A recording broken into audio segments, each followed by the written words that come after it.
السلام علیکم ورحمۃ اللہ تعالی وبرکاتہ۔ نحمدہ ونصلی ونسلم علی رسولہ الکریم، اما بعد فاعوذ باللہ من الشیطان الرجیم، بسم اللہ الرحمن الرحیم۔ ان اللہ وملائکتہ یصلون علی النبی یا ایہا الذین آمنوا صلوا علیہ وسلموا تسلیما۔ اللہم صلی علی سیدنا ومولانا محمد معدن الجود والکرم وآلہ الکرام وابنہ الکریم وبارک وسلم صلاۃ وسلاما علیک یا رسول اللہ صلی اللہ تعالی علیہ وسلم۔ نکاح کا بیان جاری ہے۔ اس سے پہلے والے درس میں قرآن پاک کی آیت کی روشنی میں نکاح کی اہمیت بیان کی گئی، اس آیت کریمہ کی تفسیر بھی شامل کی گئی، اور حدیث میں نکاح کی کیا اہمیت بیان کی گئی اور نکاح کا مطلب کیا ہوتا ہے، یہ اس سے پہلے والے درس میں آپ نے سماعت کیا۔ اب یہاں سے نکاح کے شرائط بیان کر رہے ہیں، نکاح کی کتنی شرطیں ہیں۔ فرماتے ہیں کہ نکاح کے لیے چند شرطیں ہیں۔ پہلے نمبر پر عاقل ہونا، عقل سلامت ہو، مجنون اور پاگل ہو یا ناسمجھ بچہ ہو، اور وہ خود اپنا نکاح کرے تو نکاح ہوگا ہی نہیں، نکاح منعقد ہی نہیں ہوگا۔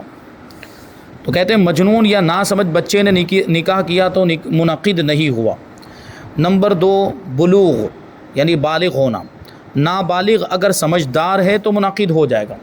نابالغ بچہ ہے لیکن سمجھ ہے، صحیح غلط کی سمجھ ہے، اچھے برے کی سمجھ ہے اور نفع نقصان کی سمجھ ہے، تو وہ اگر کرے گا ایسا سمجھدار بچہ تو نکاح ہو جائے گا، مگر ولی کی اجازت پر موقوف رہے گا۔ ولی مطلب جو اس کا سب سے زیادہ قریبی رشتہ دار ہے، جیسے بیٹا ہے تو اس کا باپ، وہ سب سے زیادہ قریبی رشتہ دار، اور باپ موجود ہوتا ہے تو باپ ہی ولی ہوتا ہے۔ باپ موجود نہیں ہے تو دادا ہوگا، دادا موجود نہیں ہے تو چاچا وغیرہ کو دیکھا جائے گا، یعنی جو سب سے زیادہ قریبی رشتہ دار ہوتا ہے وہی اس کا ولی ہوتا ہے۔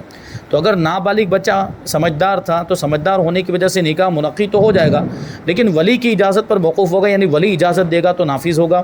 ولی اگر اس کو رد کر دے گا، فسخ کر دے گا، تو پھر وہ نکاح فسخ ہو جائے گا۔ ولی کو فسخ کرنے کا اختیار، کیونکہ نابالغ جو بچہ اگرچہ سمجھدار ہے لیکن ایسی صورت میں اگر اس نے غیر کفو میں نکاح کر لیا، یعنی وہ ایسی جگہ پر نکاح کر لیا جو اس کی برابری والے نہیں ہیں خاندان کے اعتبار سے یا دینداری کے اعتبار سے، پیشے کے اعتبار سے، تو وہاں پر ولی کو اصل مذہب کے اعتبار سے اعتراض کا حق رہتا ہے۔ پھر کہتے ہیں کہ گواہ کا موجود ہونا وہاں پر، یعنی ایجاب و قبول 2 مرد یا 1 مرد اور 2 عورتوں کے سامنے ہو، یعنی کم سے کم 2 مرد ہونے چاہیے۔ اگر مرد حضرات نہیں، عورتیں ہیں تو 2 عورتیں اور 1 مرد، مرد تو ہونا ضروری ہے۔ خالی عورتیں ہیں تو نکاح نہیں ہو پائے گا۔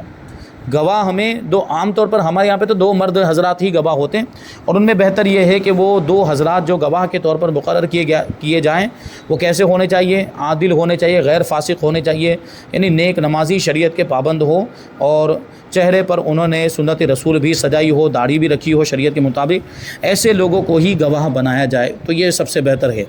گواہ آزاد ہوں، یعنی غلام نہ ہو، عاقل ہو، بالغ ہو، یعنی ان کی بھی عقل سلامت ہو، بالغ ہو، نابالغ کو گواہ نہیں بنا سکتے، اور سب نے ایک ساتھ نکاح کے الفاظ سنے ہو، الگ الگ آگے پیچھے نہیں سنے۔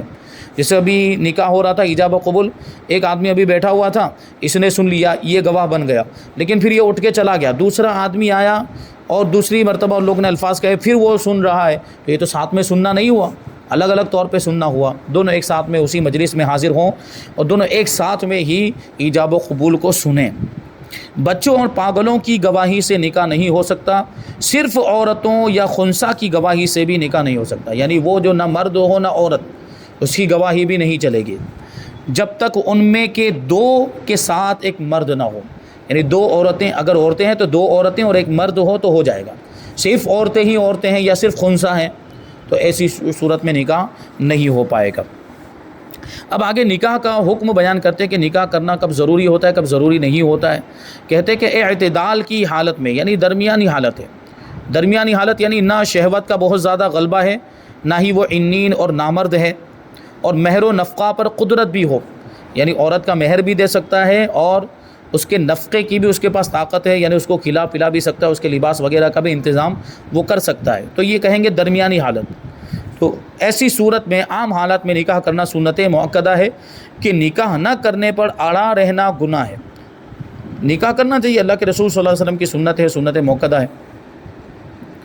اور اگر حرام سے بچنا یا اتباع سنت و تعمیل حکم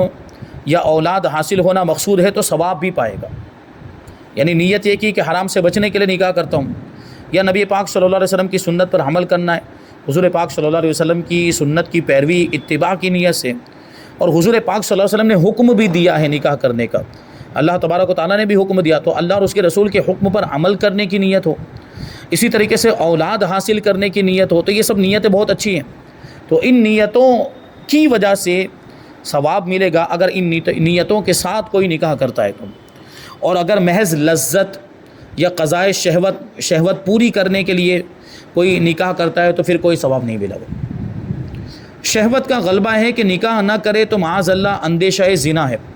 یعنی شہوت بہت زیادہ ہے کہ اس کی وجہ سے اگر نکاح نہیں کرے گا تو گناہ میں مبتلا ہو جائے گا، بدکاری میں مبتلا ہو جائے گا، یا زنا ہو جانے کا اندیشہ ہے، اور مہر و نفقہ کی قدرت بھی رکھتا ہے، یعنی بیوی کا مہر بھی ادا کر سکتا ہے، اس کا خرچہ بھی اٹھا سکتا ہے، تو پھر نکاح واجب ہو جائے گا، کیونکہ اگر نہیں کرتا ہے تو زنا میں مبتلا ہو جائے گا، اس لیے نکاح کرے تاکہ اس زنا سے محفوظ رہے، بدکاری سے، گناہ سے محفوظ رہے، اس لیے ایسی صورت میں اس کے لیے نکاح کرنا واجب ہو جائے گا۔ ہاں اگر گناہ کا اندیشہ ہے، شہوت کا غلبہ ہے اور زنا ہو جانے کا اندیشہ ہے، لیکن دوسری جانب اس کے پاس نکاح کرنے کی طاقت بھی نہیں ہے، مہر ادا کرنے کے لیے پیسہ نہیں ہے، اور اس کا نفقہ خرچہ وغیرہ دینا، کھانا پینا اس کی بھی استطاعت نہیں ہے، تو پھر کیا کرے گا؟ جو حدیث پاک کے اندر بیان کیا گیا، شہوت کو توڑنے والی چیز ہے روزہ، اب اس پر لازم ہوگا کہ وہ روزہ رکھے، مسلسل روزہ رکھے، تو روزہ جو ہوتا ہے وہ شہوت کو توڑنے والا ہوتا ہے۔ یوں ہی جبکہ اجنبی عورت کی طرف نگاہ اٹھنے سے روک نہیں سکتا اپنے آپ کو، تب بھی نکاح کرنا ضروری ہو جائے گا، یا معاذ اللہ ہاتھ سے کام لینا پڑے گا تو نکاح واجب ہے، اور یہ یقین ہو کہ نکاح نہ کرنے میں زنا واقع ہو جائے گا تو فرض ہے کہ نکاح کرے، یعنی اگر یقین ہو گیا تو ایسی صورت میں اب نکاح کرنا فرض ہو جائے گا، اور اگر یہ اندیشہ ہے کہ نکاح کرے گا تو نان و نفقہ نہ دے سکے گا، عورت کو کھانا، اس کے کھانے کا انتظام نہیں کر پائے گا، یا اس کے لیے رہائش کا انتظام نہیں کر پائے گا، کپڑے وغیرہ کا انتظام نہیں کر پائے گا، یا جو ضروری باتیں ہیں ان کا پورا نہیں کر سکے گا تو مکروہ ہے، یعنی جسمانی حقوق ادا کرنے کی طاقت ہے لیکن نان و نفقہ نہیں ادا کر پائے گا تو مکروہ ہے، کیونکہ نکاح ہو تو جائے گا لیکن نہیں کرنا چاہیے، کیونکہ اس کی وجہ سے جو عورت ہے وہ تکلیف میں آ جائے گی، اور ان باتوں کا یقین ہو تو پھر نکاح کرنا حرام ہے، یعنی نان و نفقہ نہیں دے پانے کا یقین ہے، اس کو ہو ہی نہیں پائے گا انتظام، تو ایسی صورت میں اب نکاح کرنے کی اس کو اجازت نہیں ہوگی، لیکن ایسی صورت میں بھی اگر کر لیتا ہے تو نکاح تو ہو ہی جائے گا بہرحال، یعنی اگرچہ نان و نفقہ، کیونکہ نان و نفقہ کی جو چیز ہے وہ نان و نفقہ کا جو معاملہ ہے وہ کیسا ہے، اس کا تعلق مال سے ہے، اور مال تو کبھی آتا ہے کبھی جاتا ہے، اس کے تو معاملات ایسے، تو ابھی فی الحال اگرچہ اس کو یقین ہے کہ وہ بیوی کو سنبھال نہیں پائے گا، اس کی ضرورتیں پوری نہیں کر پائے گا، اس کو کھلا نہیں پائے گا، اس کے لیے لباس وغیرہ کا انتظام نہیں کر پائے گا، ابھی فی الحال اس کی ایسی کیفیت، لیکن ہو سکتا ہے نکاح کرنے کے بعد اس کے اندر طاقت آ جائے، نکاح کرنے کے بعد کوئی اچھا کاروبار شروع ہو جائے، کہیں اچھی جگہ جاب لگ جائے، ملازمت لگ جائے، تو یہ ممکن ہے، امکان ہے، تو نکاح اگر کرے گا، ایسی حالت میں بھی اگر نکاح کرنا نہیں چاہیے، کیونکہ فی الحال موجودہ حالت کو دیکھتے ہوئے اس کو نکاح کرنے کی اجازت نہیں ہے، لیکن نکاح کر لے گا تو نکاح ہو جائے گا، نکاح منعقد ہو جائے گا۔ اب نکاح میں کون سی چیزیں مستحب ہیں؟ مستحب کا مطلب ہوتا ہے، آپ جانتے ہیں کہ کریں تو ثواب ہے، نہ کریں تو کوئی گناہ نہیں ہے، بہتر ہے ایسی چیزوں کا ہونا، یہ کام، اس پر عمل کرنا، یہ ثواب کا کام ہے، یہ ایسی چیزیں بیان کرتے ہیں کہ نکاح میں یہ امور، یہ چیزیں مستحب ہیں۔ پہلے نمبر پر اعلانیہ ہونا، یعنی نکاح کھلم کھلا ہونا چاہیے تاکہ کسی طرح کی تہمت کا کوئی اندیشہ نہ رہے، اپنے بند کمرے میں اگرچہ دو گواہوں کی، کیونکہ دو گواہوں کے بغیر تو نکاح ہوگا ہی نہیں، فاسد ہو جائے گا، دو گواہوں کی موجودگی میں نکاح کر لیا تو ہو تو گیا، لیکن مان لیجیے وہ دو گواہ تو کہیں اور چلے گئے جو نکاح کے وقت موجود تھے، اب یہ دو حضرات لڑکا اور لڑکی میاں بیوی کی طرح رہنے لگ گئے، دوسرے لوگوں کو پتہ ہی نہیں ہے کہ یہ میاں بیوی ہیں، صرف وہ دو گواہوں کو پتہ تھا اور وہ چلے گئے ہیں، بتانے کے لیے یہاں پر موجود ہی نہیں، اب یہ دونوں ساتھ میں رہیں گے، لوگ ان کو دیکھیں گے تو لوگ شک میں پڑیں گے، بدگمانی کا شکار ہو جائیں گے اور ان پر تہمت لگانے لگ جائیں گے کہ یہ دونوں لڑکا لڑکی کیوں ساتھ میں رہتے ہیں، ان کا تو نکاح ہوتے ہوئے ہم نے دیکھا نہیں ہے، ہم کو تو یہ پتہ ہی نہیں کہ یہ میاں بیوی ہے، تو یہ دونوں کیا معاذ اللہ زنا تو نہیں کر رہے ہیں، اس طرح کی تہمتیں لگیں گی۔ اس لیے نکاح کیسے ہونا چاہیے؟ اعلانیہ، یعنی کھلم کھلا ہونا چاہیے، کثیر جماعت کی موجودگی میں ہونا چاہیے، اس کی شہرت ہونی چاہیے، نکاح کی شہرت، یعنی نکاح مشہور ہونا چاہیے کہ ان دونوں کا نکاح ہو چکا ہے، تاکہ بعد میں کوئی تہمت نہ لگا سکے۔ دوسرے نمبر پر ہے نکاح سے پہلے خطبہ پڑھنا، جو خطبہ پڑھا جاتا ہے خطبہ مستحب ہے، اگر کسی وجہ سے خطبہ بھول گئے، خطبہ نہیں بھی ہوا لیکن ایجاب و قبول ہو گیا تو نکاح ہو جائے گا، یہ درست، خطبے کے بغیر بھی نکاح درست ہے، لیکن خطبہ پڑھنا مستحب ہے، کوئی سا بھی خطبہ ہو، اور بہتر وہ ہے جو حدیث میں وارد ہوا، جو حدیث میں آیا ہے وہ خطبہ پڑھا جائے۔ اور تیسرے نمبر پر ہے مسجد میں ہونا مستحب ہے، نکاح مسجد میں ہونا مستحب ہے، ٹھیک ہے۔ اور اس بات کا خیال رکھنا چاہیے کہ مسجد میں جب نکاح ہو تو مسجد کے آداب کا لحاظ ہونا چاہیے، کیونکہ مسجد میں آواز بلند نہیں ہونی چاہیے، مسجد میں شور شرابہ، چلانا وغیرہ یہ نہیں، خرافات یا کوئی بے حیائی کی بات یا اس طرح، کیونکہ نکاح کے وقت آج کل آپ لوگ دیکھتے ہیں کہ کیسے کیسے معاملات، وہ کچھ بھی بولتے ہیں اور مستی ہلڑ ایسا سب معاملہ ہوتا ہے، وہ نہیں، مسجد میں نہیں ہونا چاہیے۔ مسجد خدا کا گھر ہے، عبادت کی جگہ ہے، وہ عبادت کے لیے ہی ہے، وہاں عبادت ہی کی جا سکتی ہے۔ چونکہ نکاح بھی اللہ کے نبی صلی اللہ علیہ وسلم کی سنت ہے، اور سنت کی نیت سے کیا جائے تو وہ بھی عبادت میں شمار ہوتا ہے، اس لیے مسجد میں وہ کیا جائے گا۔ مسجد میں نکاح کرنے کی اجازت، لیکن جو دوسرے خرافات دنیا کی باتیں اس کی اجازت نہیں ہے۔ تو مسجد کے آداب کا خیال رکھا جائے اگر مسجد میں نکاح ہو رہا ہو تو۔ اور چوتھے نمبر پر جمعہ کے دن ہونا، جمعہ کے دن نکاح کیا جائے تو مستحب ہے، بہتر ہے، زیادہ ثواب ہے۔ اور بہت سارے صحابہ کرام نے اور بہت سارے جو اولیاء کرام ہیں یا نیک لوگ ہیں، نیک خواتین، ان کے نکاح جمعہ کے دن ہوئے۔ پہلے یہ رواج ہی تھا، اکثر جو نکاح ہوتا تھا وہ جمعہ کے دن ہی ہوتا تھا، لیکن اب اتوار لے لیا گیا۔ اتوار کو اس لیے لیا جاتا ہے سنڈے کو کہ چھٹی ہوتی ہے، لوگ آسانی کے ساتھ آ سکیں گے، تو نکاح تو اس میں بھی ہو جائے گا، لیکن اتوار کی چھٹی یہ عیسائیوں کی طرف سے مشہور کی گئی۔ یہ عیسائیوں کے نزدیک وہ جو دن ہے وہ عزت والا دن ہے، وہ ان کے ہفتے کے لیے، ہفتے کے دنوں میں اس میں زیادہ اہتمام ہوتا ہے۔ جیسے ہمارے لیے جمعہ کا دن ہے، ان کے لیے اتوار کا دن ہے، تو وہ عیسائیوں کی طرف سے وہ چھٹی مشہور کی گئی اور ہم نے اس کو اپنا لیا، جبکہ ہمارے لیے سب سے زیادہ برکت والا کوئی دن ہے تو وہ جمعہ کا دن ہے۔ ویسے اتوار کے دن بھی اگر کریں گے تو ہو تو جائے گا، لیکن بہتر یہ ہے کہ جمعہ کے دن کیا جائے۔ نمبر 5، گواہان عادل کے سامنے ہو۔ گواہان عادل میں نے جو بتایا، عادل مطلب غیر فاسق، نیک، متقی، پرہیزگار، باشرع، داڑھی والے ہوں۔ اور عورت عمر، حسب، مال، عزت میں مرد سے کم ہو۔ عورت جو ہے جس سے نکاح ہو رہا ہے وہ عمر میں بھی مرد سے کم ہو، حسب یعنی خاندان کے اعتبار سے بھی اس کا خاندان مرد کے اعتبار سے تھوڑا ایک درجہ نیچے کا ہو تو چلے، بالکل برابر والا ہو تو بھی چلے گا، لیکن اونچا ہو تو اس کی وجہ سے مسائل پیش آئیں گے۔ اونچے خاندان کی لڑکی ہے تو وہ زیادہ شرافت والے خاندان سے آئے گی تو پھر وہ شرافت جھاڑے گی یہاں آنے کے بعد کہ وہ بار بار کبھی بھی کچھ بھی معاملہ، اختلاف تو ہوتا ہی ہے، جھگڑا ہوتا ہے، تو کبھی بھی کچھ بھی معاملہ ہوگا تو وہ اپنے خاندان کی شرافت کی بات نکالے گی اور کہے گی میں تو بڑے خاندان سے تعلق رکھتی ہوں۔ اور اسی طرح مال کا بھی معاملہ، مال کی بھی بات آگے آ رہی ہے کہ اگر زیادہ مالدار گھرانے سے آئیے تو وہ بھی تذکرہ نکل سکتا ہے کہ میں تو تم سے زیادہ مالدار گھرانے سے تعلق رکھتی ہوں، تم تو غریب ہو، تم تو پھٹیچر ہو، اس طرح کے معاملات، تو جھگڑے میں اس کی وجہ سے اور زیادہ مسائل پیش آئیں گے۔ اور عزت میں بھی وہ مرد سے کم ہونی چاہیے، یعنی عزت سے مراد مطلب دنیا داری کے اعتبار سے جو عزت ہوتی ہے وہ، اور چال چلن اور اخلاق و تقوی و جمال میں مرد سے زیادہ ہو، کیونکہ عورت میں ان چیزوں کی اور زیادہ ضرورت ہے، چال چلن اس کے اچھے ہونے چاہیے، تقوی، پرہیزگاری، اخلاق و خوبصورتی میں مرد سے وہ زیادہ ہونی چاہیے، دینداری اس کے اندر اور زیادہ ہونی چاہیے، کیونکہ عورت ہی کو پورا گھر سنبھالنا ہوتا ہے، اولاد کی بھی تربیت کرنی ہوتی ہے۔ عورت اگر متقی، پرہیزگار ہوگی، نیک نمازی ہوگی تو اپنی اولاد کی بھی ویسی تربیت کرے گی۔ وہ شوہر تو باہر رہتا ہے، کمانے کے لیے چلا جاتا ہے، تو وہ تو بچوں کا اتنا خیال نہیں رکھ پاتا ہے، وہ ہفتے میں ایک دن بچوں کو ٹہلانے کے لیے وہ بھی لے کے جائے گا تو ایسی خرافات والی جگہ پر تو کچھ دوسرا ہی سیکھ کے آئیں گے وہاں سے۔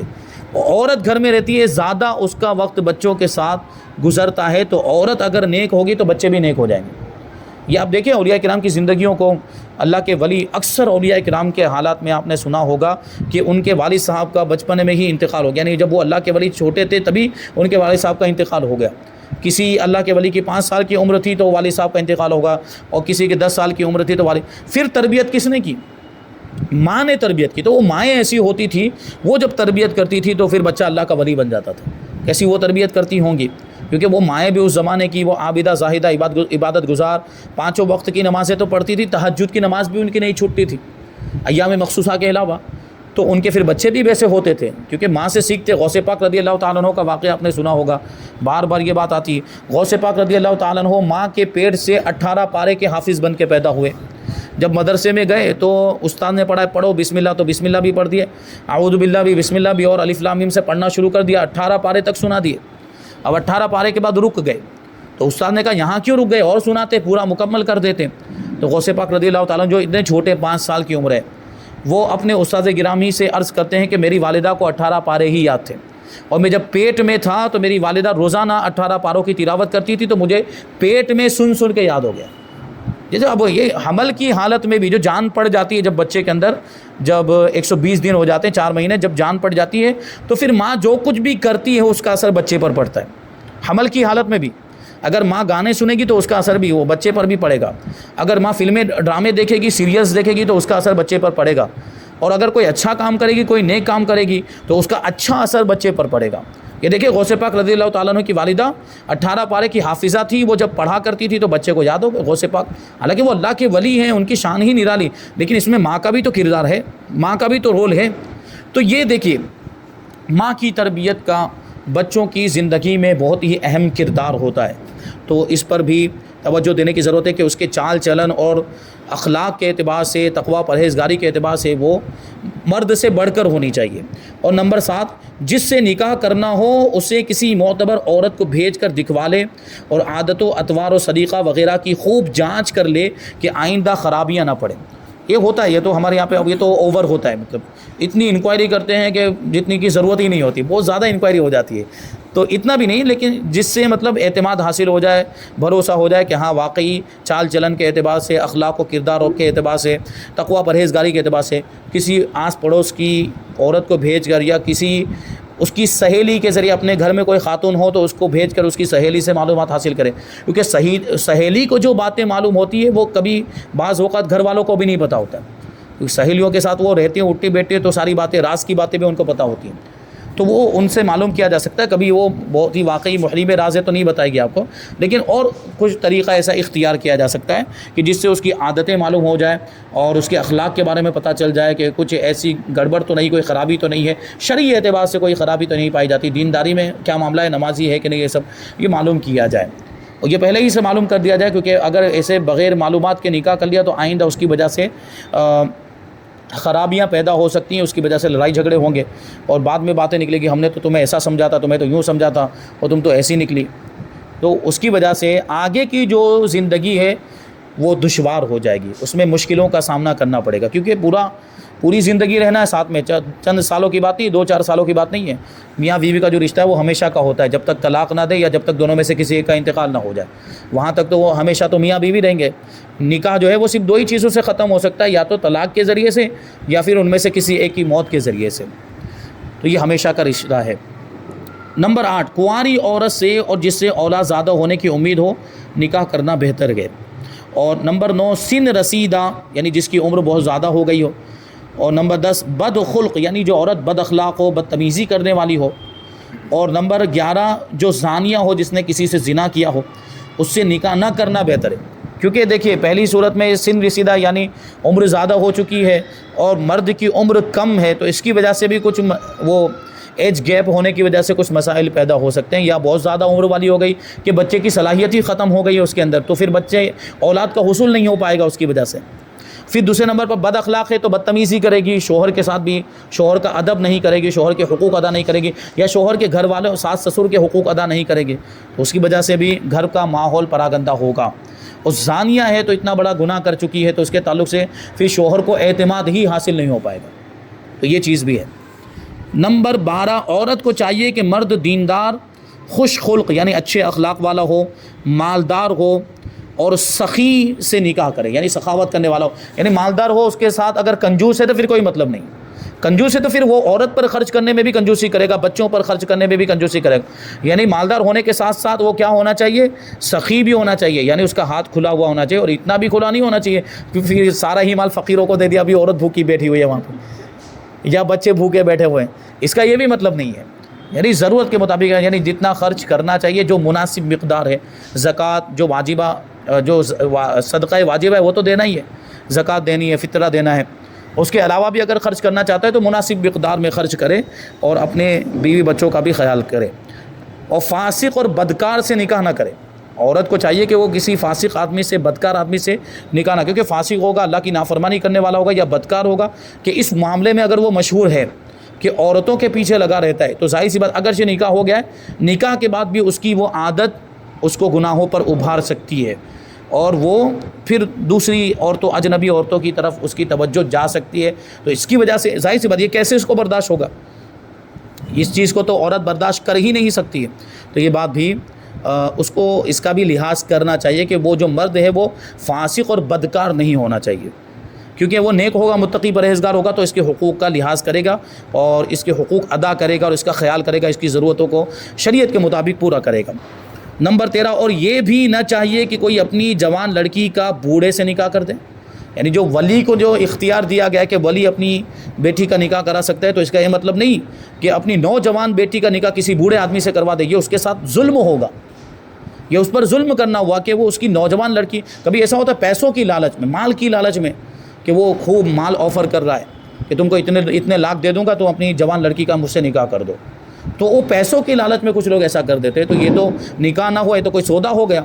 تو یہ نکاح کوئی سودا تو نہیں ہے نا، یہ خرید و فروخت تو ہے نہیں کہ لڑکی دے کر پیسہ حاصل کیا جائے. تو یہ بہت غلط بات ہو جاتی ہے، یہ لڑکی پر ظلم ہے، ایسا نہیں کرنا چاہیے. یہ نکاح کے مستحبات بیان ہوئے. اگر اس کے خلاف نکاح ہوگا، جب بھی نکاح تو منعقد ہو جائے گا، جب بھی نکاح ہو جائے گا، لیکن ان چیزوں کی پابندی کی جائے تو بہت اچھی بات ہے. اور اس کی وجہ سے بہت آسانیاں ہوگی، اطمینان والی زندگی ہوگی، خوشحالی والی زندگی ہوگی، خوشگوار زندگی ہوگی، اور بہت ساری چیزیں اس کی وجہ سے شارٹ آؤٹ ہو جائے گی. مشکلوں کا سامنا نہیں ہوگا، جھگڑے وغیرہ بھی کم ہوں گے. ورنہ یہ آپ سوچیں کہ بالکل بھی جھگڑے نہ ہو تو یہ ناممکن، تقریباً ناممکن ہے. یعنی کبھی نہ کبھی کچھ اس طرح کے مطلب جھگڑے کے تو معاملات ہوں گے. آپ کو کنٹرول کرنا ہے، آپ کو بیلنس کرنا ہے کہ کیسے یہ ہے وہ ہے. کیونکہ مرد کی جو عقل ہے، اللہ تبارک و تعالیٰ نے مرد کی عقل کامل اور مکمل رکھی، عورت کی عقل ادھوری ناقص ہے، وہ ناقصات العقل ہے. تو اس کی طرف سے کچھ ایسے معاملات آئیں گے، آپ کو صبر کرنا، اس کو ہینڈل کرنا ہے اس انداز میں کہ معاملہ رفع دفع ہو جائے. یہ آپ کو کرنا ہے. اگر آپ بھی پینک ہو گئے، اس نے کچھ بولا تو آپ اور زیادہ غصے میں آ گئے، وہ آپ کو ابھارے گی اور زیادہ غصہ دلائے گی. لیکن آپ کو غصہ نہیں کرنا، آپ کو اپنے آپ کو کنٹرول رکھنا ہے. تو اس طرح جو زندگی گزاری جائے گی تو وہ یہ کہتے ہیں نا کہ وہ گاڑی جو ہوتی ہے تو اس کے دونوں پہیے اگر برابر ہیں تو گاڑی چلے گی، ایک پہیہ اگر بگڑ گیا تو گاڑی نہیں چل پائے گی. تو یہ زندگی کی گاڑی ہے جو میاں بیوی اس کے دو پہیے ہیں، تو ان دونوں کو بیلنس کرنا ضروری ہے. تو یہ کچھ چیزیں اسی تعلق سے بیان کی گئی. اس کے بعد ہے نکاح کے الفاظ. نکاح میں ایجاب و قبول میں کون سے الفاظ بولے جائیں گے، اور نکاح کا رکن کیا ہے. ایجاب و قبول ہے، ایجاب و قبول کا مطلب کیا ہوتا ہے، اور ایجاب و قبول میں کیا کیا ہونا چاہیے، اور اس کے تعلق سے پھر اور کچھ دوسرے احکام و مسائل انشاءاللہ تبارک و تعالیٰ ان سب کو ہم آئندہ درس میں شامل کریں گے. اللہ تبارک و تعالیٰ کی بارگاہ میں دعا ہے کہ جو کچھ بھی بیان ہوا اس پر ہم سب کو عمل کرنے کی توفیق عطا فرمائے. وما علینا الا البلاغ. السلام علیکم.